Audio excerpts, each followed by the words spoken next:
After the explosive conclusion of The Avengers, 2012, Iron Man 3 had big shoes to fill.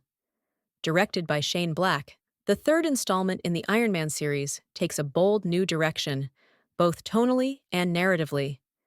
It's a film that moves away from the grand, interconnected MCU events and focuses on Tony Stark's personal journey, battling not just external foes, but also his own demons. But does it succeed in delivering a satisfying conclusion to Stark's trilogy? Robert Downey Jr. once again nails the role of Tony Stark, delivering a performance that's both humorous and emotionally complex.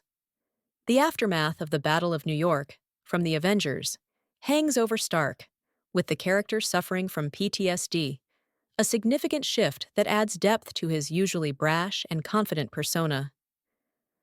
Downey Jr.'s ability to balance the character's vulnerability with his wit makes Stark more human and relatable than ever before. Gwyneth Paltrow returns as Pepper Potts, and while she's still a strong presence, her role is slightly diminished in comparison to previous installments. Don Cheadle also returns as Rhodey, but his presence feels more like a supporting role, leaving Stark's character arc front and center. The real standout in the supporting cast, though, is Guy Pearce as Aldrich Killian. While his character starts as a nerdy, awkward scientist, Pearce imbues him with a sense of menace that makes him a formidable adversary, though the twist surrounding his character might be a divisive element.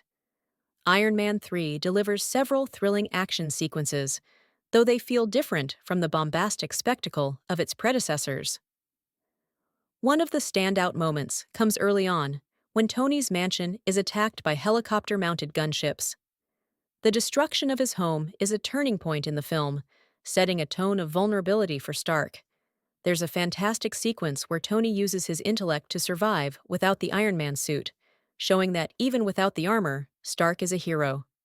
Later, the film shifts into high gear, with several exciting set pieces, including a chase involving multiple Iron Man suits, which showcases the evolving technology in Stark's arsenal.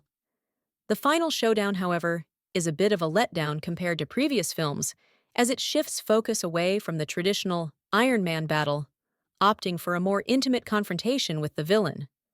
One of the most polarizing aspects of Iron Man 3 is its handling of the Mandarin, a character long known as one of Iron Man's greatest foes in the comics.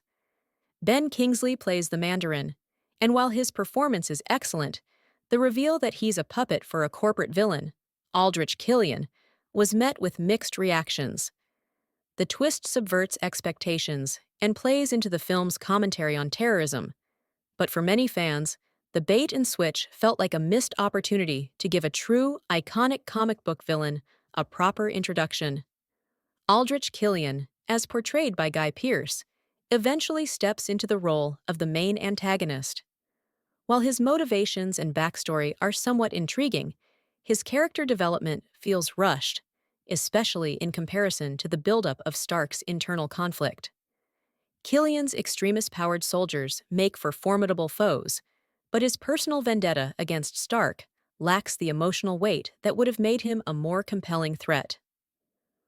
Iron Man 3 has a few flaws that keep it from being a perfect conclusion to the trilogy. The biggest issue is the pacing. The film spends much of its runtime on Tony's personal journey and introspection, which, while necessary for character development, can slow the momentum at times. The twist with the Mandarin is likely the most divisive part of the film. It's a bold move, but it may leave fans of the comics feeling cheated by the lack of a true Mandarin antagonist.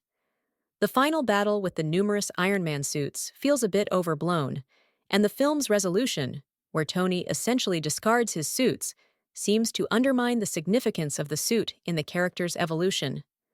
Also, while Tony's PTSD is a strong thematic choice, it's not explored as deeply as it could be, and at times, the film feels like it's trying to balance too many ideas: Stark's psychological struggles, his relationship with Pepper, his need for redemption, and the overarching threat of Killian.